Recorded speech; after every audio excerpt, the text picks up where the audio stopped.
In today's video, I'll be swapping bars. It has nothing to do with alcohol or rap battles.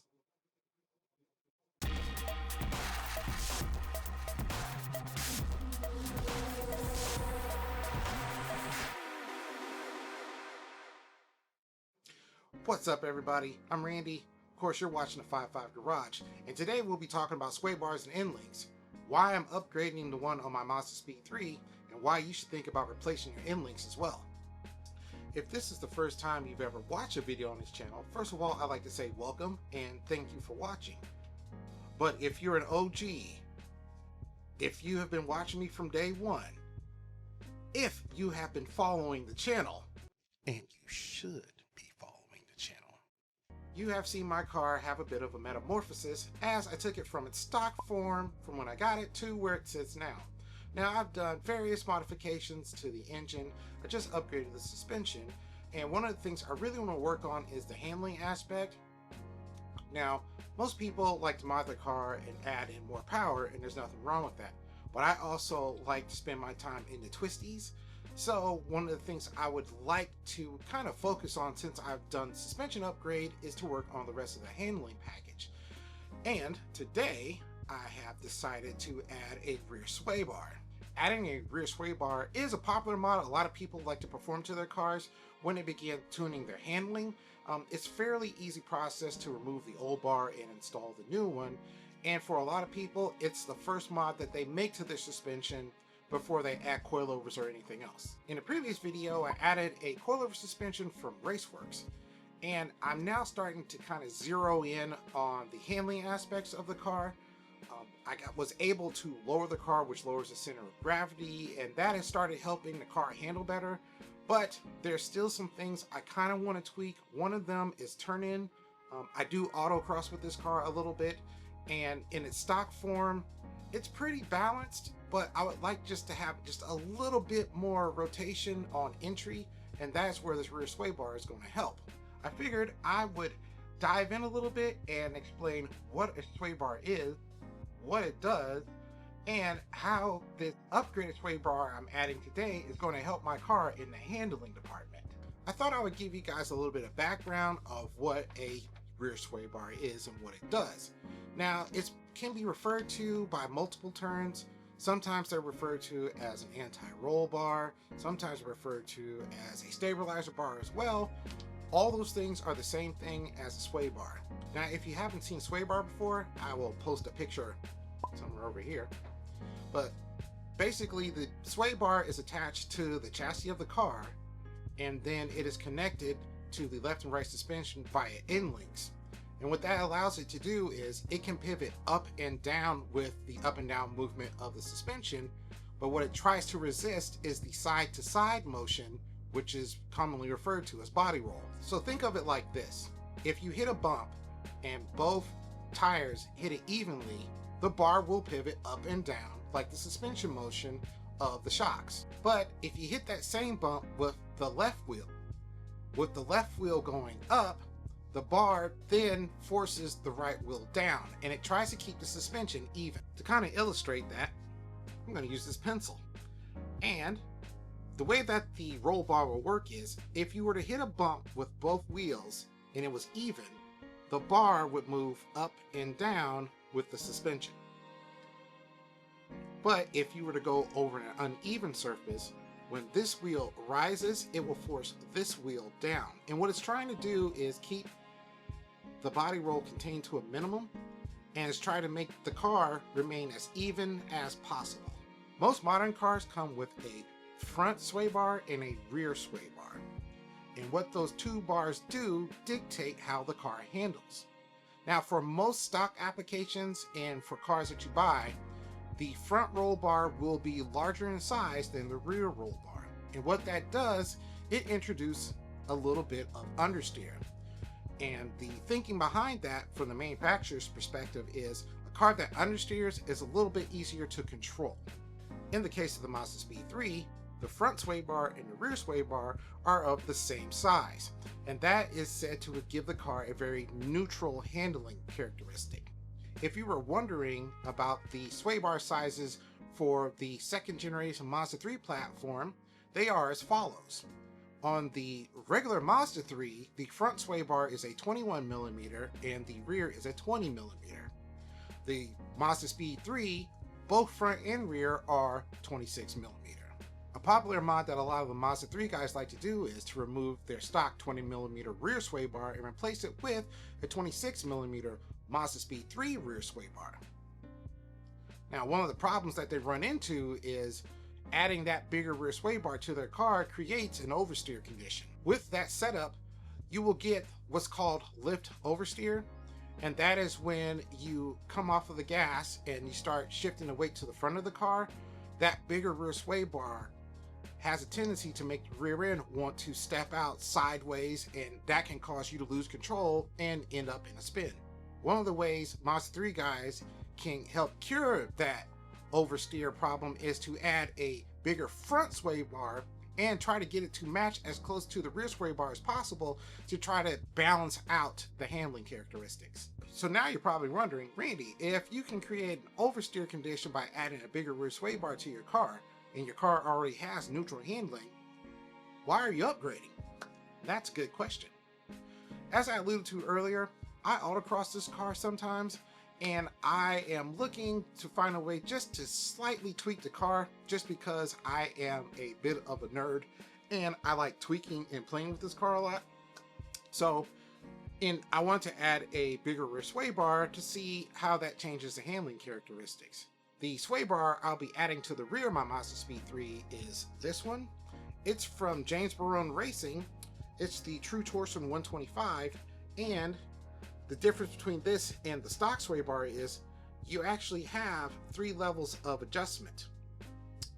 And so most people start off on the middle. This one is slightly softer, and this will be the stiffest setting. Now, this is a 32 millimeter bar versus the 26 millimeter that is on the rear of my car. This one is going to be more stiff than the stock bar. And when I add this to the car, the first instinct really is, well, let's just put it on full stiff and see how the car handles. I'm actually not going to do that. I think I'm going to start off in the middle first and see how the car reacts, and then that way, if I don't like it and it turns in a little too much, I can drop it down to the softer setting, or if it's not enough, I can put it on a stiffer setting. Now, the cool thing about this is when I do go autocrossing, I now have a little bit of a tweaking adjustment I can do to kind of help the car rotate as I enter and go through the corners. So I didn't buy this bar new. I got a really good deal on it. And if you were to buy one new, these come with new polyurethane bushings and brackets. Luckily for me, this one comes with these billet aluminum JBR mounts that has a polyurethane bushing in it. As well, it has a fitting so I can grease this as well. And if you're going to use these and they have the polyurethane bushings, you're not going to want to use a petroleum-based grease. You're going to want to run something synthetic. And when we get out in the garage, I'll show you guys exactly what I'll be using.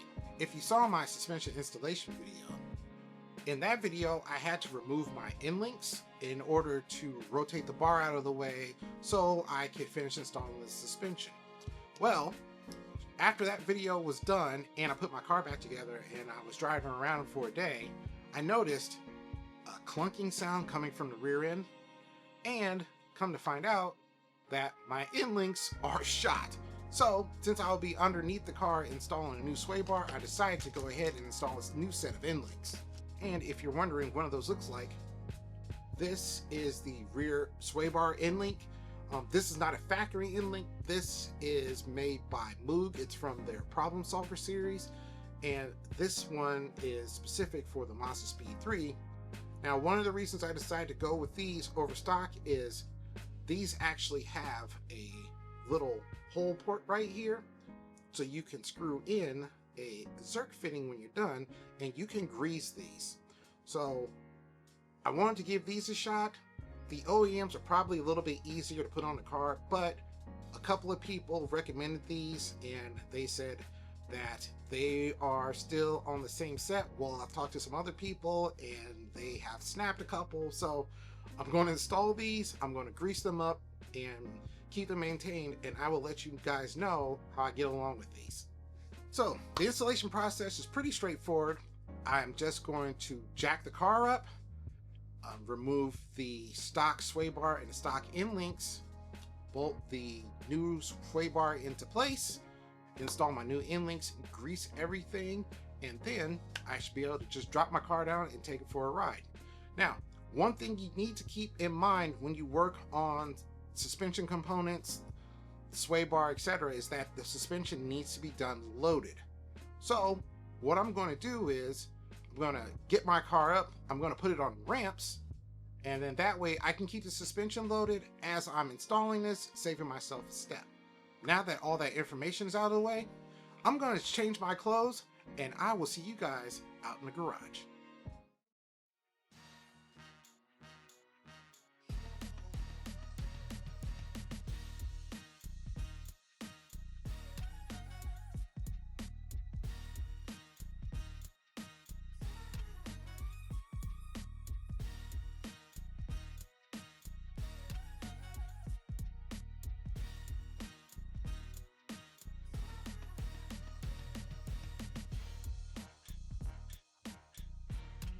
And I think what I'm going to do is loosen the bottom ones first and then the top ones.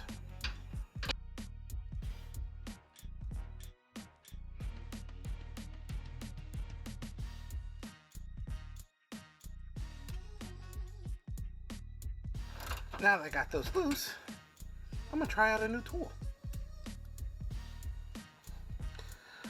Oh yeah, 5.5 Garage got those Milwaukee brushless tools now.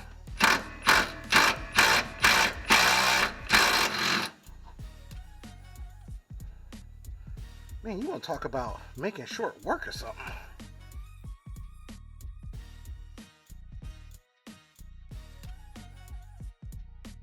But, man, here is the sway bar, and it's off. So here is a comparison shot of the two sway bars. The one on the top is the new JBR bar. The one on the bottom is the stock sway bar. And as you can see, there is a difference in the thickness of the main bar. This is the 26 millimeter bar, and the one on the top, the JBR bar, is 32 millimeters. All right, so now sway bar's out, and we can begin with the installation process. So first thing I'm going to do is, I've got my new Moog endlink, and they have a screw that's right here. I went ahead and replaced that, and I'm going to leave the installation of the Zerk fitting until the end. But right now I'm going to test fit and make sure that I can screw that fitting back in, because if I can't, I'm going to go ahead and install it now and then position it so when I have this up in here and installed, I can get to it. And you know what? I might install that fitting now. So I just test fit, and it looks like it's going to be a tight fit. So I'm going to go ahead and install my Zerk fitting. That's pretty simple. Just line it up, thread it in.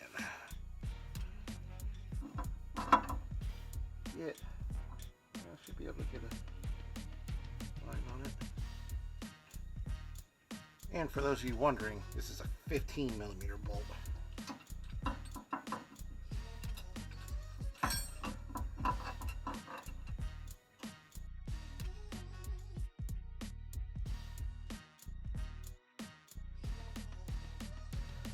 Whew, after some frustration, I finally figured out how to get these Moog endlinks, how to install them. First thing, take the Zerk fitting out, and then once you get it started, you can rotate this endlink all the way back. And then what I did was, I used a 19 millimeter wrench, and there is a nut that's on there, and once that grabs, you can then wedge your wrench in there and get it tight, and oops,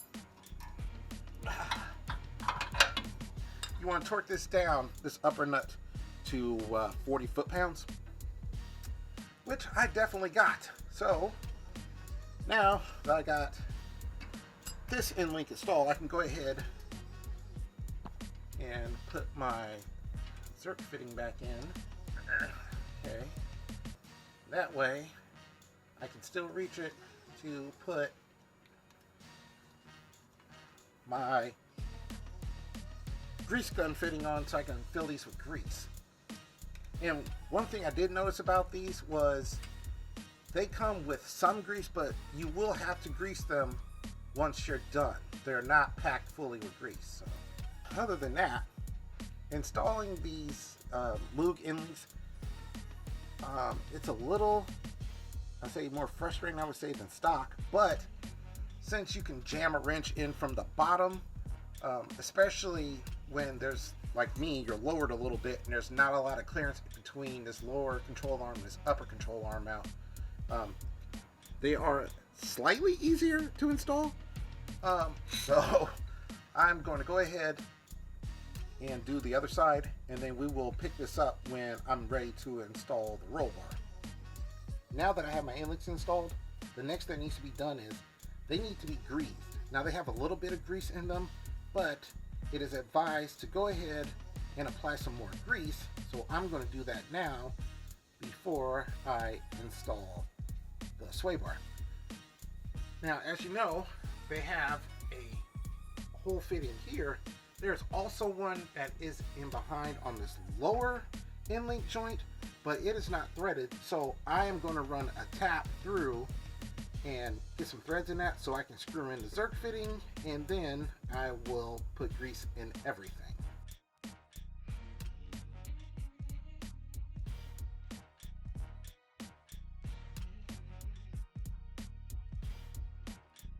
And that is how you put grease into your inlet. So I know this one's grease. I'm gonna go ahead and I'm gonna do the other side, and then we will pick this up when it's time to install the sway bar. Oops. Now I got both end links are in. They are greased. They seem tight at first. After I've greased them, they seem to loosen up a little bit. Next step is to go ahead and install the sway bar back onto the mounts. And before I put the bolts back in, I'm going to put a little bit of some black grease on the threads, just to make sure, one, it'll help this reassembly go a lot easier, and two, it'll make the disassembly, if I can do it later, a lot easier. So now I got everything perfectly lined up. Colors are on. Next thing I got to do is these need to be torqued down to 40 foot-pounds. Yep. To cut down on squeaks, I'm gonna go ahead and grease these fittings here.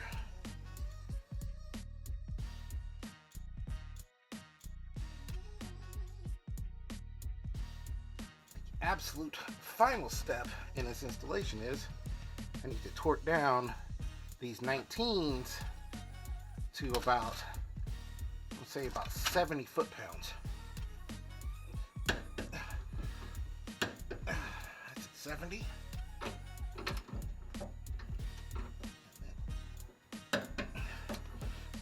All right, I've torqued down my sway bar bushing bolts to 40 foot-pounds. I have torqued down my end link bolts to 70 foot-pounds. These bolts are 40, my end links are at 40 pounds. Everything has been greased, and this install is done. The Moog end links at first were a bit of a pain to install, but all you have to do is just set it up there, move your end link back as far as you can, jam a wrench in there, and then you can tighten it down. You can get it really tight too, so everything is now snug and greased, and I am going to get this car down off these ramps and go take it for a test drive. Okay, before you guys take your cars down off the ramps, make sure to double check all of your torque settings, because if anything is loose, you will know about it the minute you start driving. You will hear a kind of a clunking sound in the rear. If that is the case, double check all your bolts again and make sure they are all torqued to spec. As well, make sure you get all your tools and everything from under the car, and make sure that you clean up any loose grease that might be seeping out of your now freshly greased bushings and end links. Other than that, you should be good to go. As for me, I am really excited to go take my car for a spin. It's been a couple days. I didn't want to drive it with the bad end links, so it's been sitting. So I'm real eager to go take this thing for a spin, so I'm gonna finish this up fairly quickly. If you enjoyed the video, make sure to hit that like button. Don't forget to smash subscribe. I am going to clean up my garage really quick. I'm going to pick up my tools and then go take this car for a nice long lengthy cruise. And I will see you guys on the next one.